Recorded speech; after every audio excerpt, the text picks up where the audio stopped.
భారత మహిళల క్రికెట్ జట్టు చారిత్రాత్మక విజయం నమోదు చేసింది. ఆస్ట్రేలియాతో జరిగిన టెస్టులో 8 వికెట్ల తేడాతో ఘన విజయం సాధించింది. మహిళల టెస్ట్ క్రికెట్ లో ఆస్ట్రేలియాపై భారత్ కు ఇదే తొలి విజయం కావడం విశేషం. 1977 నుంచి భారత్ ఆస్ట్రేలియా మహిళా జట్ల మధ్య 10 టెస్టులు జరగగా అందులో 4 మ్యాచ్ల్లో ఓడిపోయిన భారత్ 6 టెస్టులను డ్రా చేసుకుంది. 11వ మ్యాచ్లో టీమిండియా చిరస్మరణీయ విజయం నమోదు చేసుకుంది.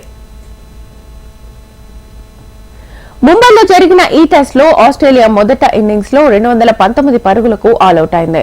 భారత బౌలర్లలో పూజా వస్తాకర్ 4, స్నేహ్ రాణా 3, దీప్తి శర్మ 2 వికెట్లతో సత్తా చాటారు.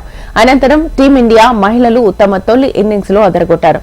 ఓపెనర్లు షఫాలి వర్మ, స్మృతి మందన తొలి వికెట్ కు 90 పరుగులు జోడించి శుభారంభం అందించగా రిచా ఘోష్ 52, జమీమా రోడ్రిగ్స్ 73, దీప్తి శర్మ 78, పూజా వస్తాకర్ 47 పరుగులతో దంచుకొట్టారు.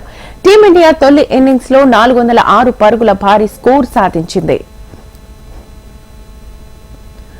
ఆస్ట్రేలియా రెండో ఇన్నింగ్స్ లో 261 పరుగులకి కుప్పకూలింది. స్నేహ్ రాణా 4, రాజేశ్వరి గైక్వాడ్ 2, కెప్టెన్ హర్మన్ ప్రీత్ కౌర్ 2 వికెట్లు తీసి ఆసీస్ పతనంలో కీలక పాత్ర పోషించారు. 75 పరుగుల స్వల్ప లక్ష్యాన్ని భారత మహిళల జట్టు కేవలం 2 వికెట్లు కోల్పోయి ఛేదించింది.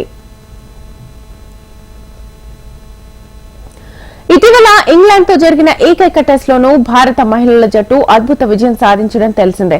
భారత మహిళల జట్టు 2014 తర్వాత సొంత గడ్డపై మళ్లీ ఇటీవలే టెస్టులు ఆడుతోంది.